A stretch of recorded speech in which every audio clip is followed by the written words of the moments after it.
Depuis que j'ai découvert cette recette, je n'ai plus jamais acheté de ricotta. Je vais commencer ma recette avec 2 litres de lait entier, de préférence frais. Mets le lait dans une grande casserole pour éviter qu'il déborde à l'ébullition et que tu aies de la place pour mélanger.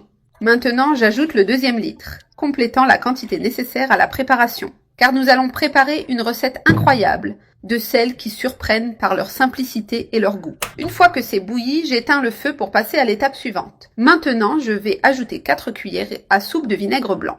Et tout de suite, nous allons bien mélanger, sans arrêter. Tu dois remuer ce mélange de lait et vinaigre jusqu'à ce que le lait caille complètement. Je fais toujours cette recette à la maison, car le résultat est fantastique. Depuis que j'ai appris, je n'ai plus racheté de ricotta au supermarché. Je fais ma propre ricotta maison et elle a un goût frais, doux et délicieux. Toi aussi, tu peux la faire à la maison sans difficulté. Et tu verras combien tu vas économiser en la préparant toi-même.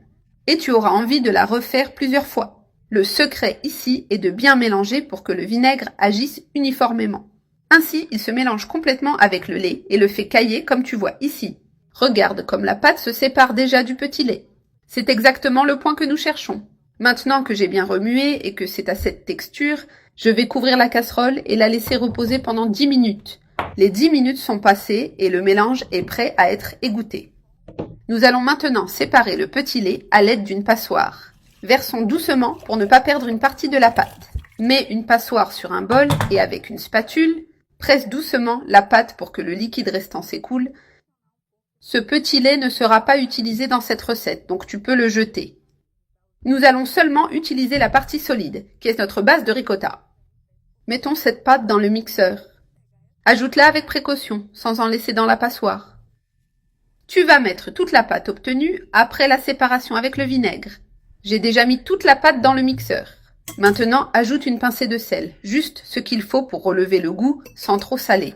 Maintenant, nous ajoutons 2 cuillères de beurre pour plus de crémeux et 70 ml de lait pour obtenir la bonne consistance. C'est le moment de bien mixer tous ces ingrédients ensemble.